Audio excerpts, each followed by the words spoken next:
So for the last month, okay, tahimik ako kay Rendon. Okay, hindi ako gumagawa halos ng video sa kanya. Kasi yung mga viewers natin, ayaw na din pag tinatopic ko pa itong si Rendon.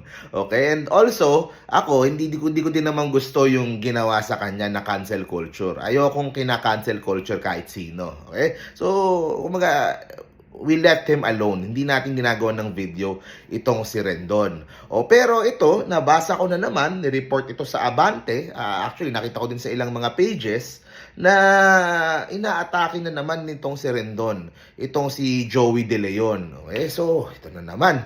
Naatake na naman niya. Ang sinabi yata niya, magbago ka na, hindi na kami natutuwa sa mga biro mo. Okay? Tungkol pa rin ito doon sa Lubid issue. Actually, si OG Diaz nagsalita rin. Sabi niya, dapat daw mag-personal pa na apology itong si Joey De Leon pagdating sa Lubid issue na yan. At hindi daw sapat yung nilabas na statement nung kanilang kampo. Okay? At may nababasa pa ako, parang may nasabi din na parang mas malala pa yung Lubid kaysa sa icing. Parang ganun daw. Which I disagree with, diba? Pero sa akin ito ulit yung stand ko dyan sa Lubid para klaro din. Pag-uusapan naman ulit ngayon. Para sa akin, tingin ko walang masamang intensyon si Joey De Leon. Pero naintindihan ko na yung kanyang sinabi ay offensive sa ilang mga Pilipino. Okay? Marami din naman na nagsabi na na-offend sila nung narinig nila yung joke na yon.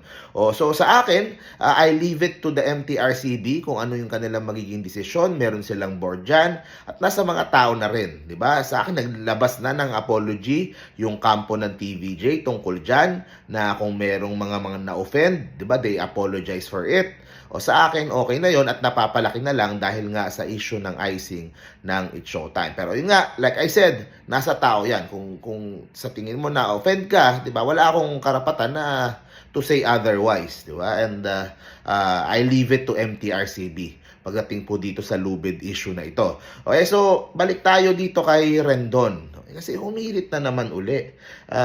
Magbago ka na, hindi na kami natutuwa sa mga biro mo. Ito na naman. At pinost din po niya na yung kanyang malaking Facebook, yung million na followers, ay babalik na muli. Okay, maghahasit na naman ng lagim itong si Ren. Ang lakas ng engagement nun, ang lakas ng views ng page na yun eh. Doon siya talaga Kasi pansin nyo, parang wala tayo halos narinig sa kanya kasi ang liit ng engagement niya, ang liliit ng mga Facebook page niya, di ba? Hindi siya napapanood natin, puro mekos-mekos, puro yun ang lumalabas sa mga feed natin. Pero itong si Ren doon, parang naging nawala ng relevancy nung nawala yung kanyang Facebook page, di ba? Pero mukhang mababalik na daw niya. At yan nga, para sa akin, ayoko kasi ng cancel culture. So, good for him. Talaga mababalik niya na yon. Pero, ito nga, atake na naman niya si Joey De Leon. Sinasabi niya, ginagawa niya ito dahil siya daw ang tagatama ng mga mali. Siya lang daw ang namumuna ng lahat ng mga wrongdoings, ng lahat. Kay Vice Ganda, kay Paulo Contis, kay Joey De Leon. So, sinasabi niya gano'n, isa-isa. Lahat tinaawa niya, kahit si Michael V, si Coco Martin. Yun, di ba? Nung isang araw, nag-sorry siya, pero sa totoo lang, hindi sincero eh. Para sa akin, hindi sincero yung mga apology na yun. Kasi in the first place, alam nyo lahat naman ng nilalabas niya, it's all to grow his engagement. Hindi naman talaga yan yung tunay niyang nararamdaman talaga eh. Yung iba dyan, nilalabas niya para lang pag-usapan, para lumaki yung kanyang reach, para makilala siya, makita siya ng mga tao, at pagkatapos, makakuha siya ng investments para sa mga binubuksan niyang mga negosyo. Okay? Speaking of which, kamusta na ba yung mga binuksan niyang negosyo? Okay, kamusta na ba yung episode bar? Bukas, nakita ko na may mga concerts, di ba? Pero parang sinipa na siya palabas nga doon. At ngayon, ewan ko kung umokay na, pero baka struggling pa rin. Kasi yung iniwan niyang problema doon, di ba? Sa akin lang. Ewan ko, ito pakiramdam ko lang Parang October may not be a good month for Rendon Labador. Okay? Kahit na bumalik yung kanyang Facebook page, 'di ba? Which is good kasi pandagdag niya 'yon, pang negosyo niya 'yon, pangdagdag kita niya yung Facebook page niya, 'di ba? Pero kasi sa October, parang, ewan ko, naramdaman ko lang. Kasi medyo, hindi lang lumalabas sa media, pero kasi maraming mga pagkakamali na nagawa itong si Rendon na hindi pa lumalabas sa media, hindi pa alam ng tao. At kung hindi niya magagawa ng paraan yung kanyang mga pagkakamali na yan, di ba? Mahirap na lang muna magsalita. Pero sa akin lang, naku, mabibigat. Nako, kung nakikita nyo lang yung mga nakita ko na. Di ba? Mabigat yung pong mga kakaharaping problema nitong si Rendon. Kumbaga yung sa Facebook niya, yung away niya kala Vice Ganda, yung away niya sa ibang mga artist, wala yan sa kalingkingan ng mga magiging problema po niya. At ngayon, yun na nga, di ba, ang hiling ko lang sa kanya noon, wag nang atakihin yung TVJ kasi nagbablog ako about TVJ. Pero ito, inaatake pa rin. O, ba't naman ganun Rendon?